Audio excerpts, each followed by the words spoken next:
La peine, la colère, la consternation et l'attente de changements, sentiments mêlés depuis plusieurs jours après la mort de la jeune Liana à 11 ans, le principal suspect du meurtre ayant échappé à plusieurs plaintes pour viol sur mineurs le visant par le passé.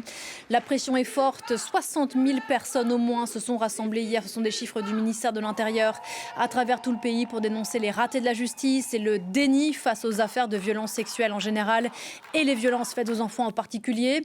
Le gouvernement est sommé de réagir. Gérald Darmanin, qui a appelé hier à la mobilisation générale des professionnels de la justice, était auditionné ce matin avec le ministre de l'Intérieur par la commission des lois du Sénat. On l'écoute. Ce qui nous manque dans cette histoire, ce n'est pas une nouvelle loi, ce n'est pas des nouveaux moyens, ce n'est pas des problèmes numériques, c'est simplement, me semble-t-il, la priorisation des plaintes pour viol. Et je crains que l'une des difficultés, c'est que nous ayons traité collectivement cette plainte comme on traite n'importe quelle autre plainte et qu'on n'a pas compris que la garde à vue c'était au début et pas à la fin, que nous avions tous les éléments, un rapport médical qui était extrêmement clair, un auteur identifié déjà connu dans les services du TAJ et de Cassiopée et un expert qui avait pu rendre très rapidement son rapport pour dire que cette petite fille, il fallait la croire et en effet quelqu'un qui, si on en croit désormais les remontées, était manifestement dans une stratégie de pédocriminalité.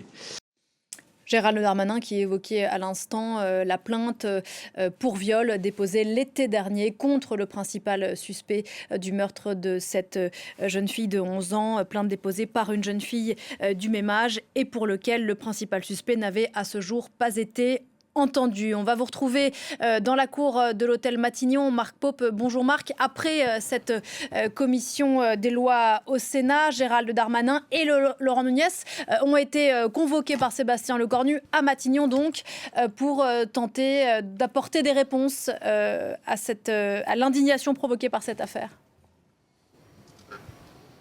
Oui, effectivement, le gouvernement de Sébastien Lecornu veut montrer qu'il est à pied d'œuvre et qu'il prend très au sérieux les conséquences de l'affaire Liana. Vous l'avez dit, donc le Premier ministre a convoqué ici plusieurs de ses ministres, donc le ministre de l'Intérieur, le ministre de la Justice, mais aussi le ministre de la Santé, de la Légalité et de l'Éducation nationale pour comprendre les dysfonctionnements qui sont rentrés en œuvre, puisque vous l'avez dit, effectivement, il y a eu plusieurs plaintes, plusieurs signalements contre le principal suspect qui sont donc restés sans suite.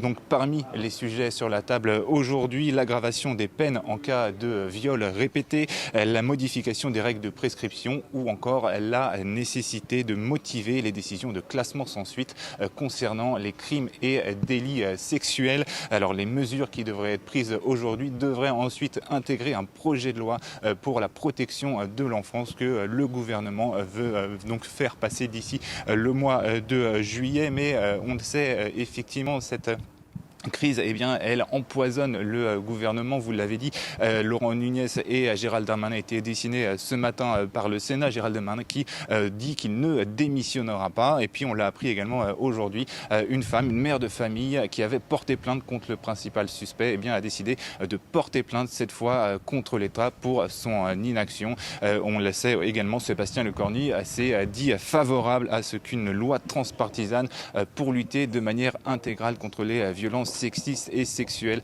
eh bien, soit soumis dans les prochains jours au Conseil d'État. Marc Pope depuis Matignon. Merci beaucoup Marc.